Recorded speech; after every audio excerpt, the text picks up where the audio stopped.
Supreme leader ఆయతుల్లా Ali Khamenei మరణంతో Israel అమెరికాపై దాడులు మరింత తీవ్రతరం చేసింది ఇరాన్. గల్ఫ్ దేశాల్లోని మిలిటరీ స్థావరాలే లక్ష్యంగా రెండో రోజు దాడులు కొనసాగిస్తోంది. యుఎస్ ఇజ్రాయెల్ బేస్లపై క్షిపణుల వర్షం కురిపిస్తోంది. ముఖ్యంగా దుబాయ్, దోహా ఇరాన్ దాడులకు అల్లాడుతూ ఉన్నాయి. దుబాయ్లోని సిఐఏ కేంద్రంపై ఇరాన్ బాంబులతో విరుచుకుపడింది.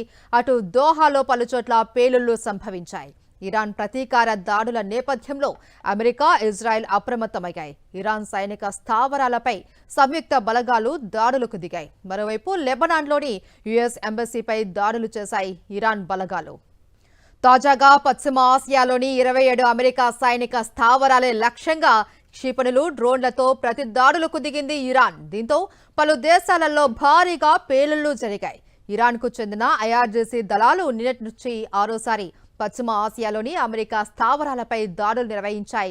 మొత్తం 27 బేస్లను లక్ష్యంగా చేసుకున్నట్లు ఐఆర్జీసీ వెల్లడించింది. వీటిలో ఇజ్రాయెల్లోని టెల్నోప్ ఎయిర్ బేస్, ఇజ్రాయెల్ ఆర్మీ ప్రధాన కార్యాలయం, హకీరియా కూడా ఉన్నాయి. దీంతో పాటు ఇజ్రాయెల్లోని రక్షణ రంగ ఫ్యాక్టరీలను కూడా ఇరాన్ టార్గెట్ చేసుకుంది. ఖతార్ గగనతలం పేలుళ్లతో దద్దరిల్లింది. దాని రాజధాని దోహాలో మొత్తం 11 పేలుళ్లు జరిగాయి. దుబాయ్లో 3 భారీ పేలుళ్లు సంభవించాయి. ఇరాన్ ప్రయోగించిన ఆయుధాలను ఎయిర్ డిఫెన్స్ వ్యవస్థలు గగనతలంలోనే పేల్చేసినట్లు తెలుస్తోంది.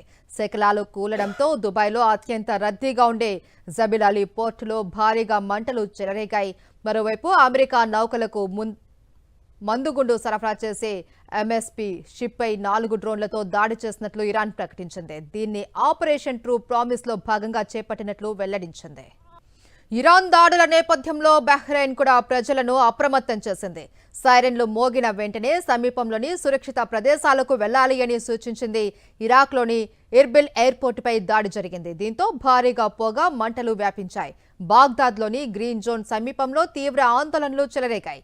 ఇరాన్ అధినేత ఖమేనీ మృతి నేపథ్యంలో ఇవి తలెత్తాయి.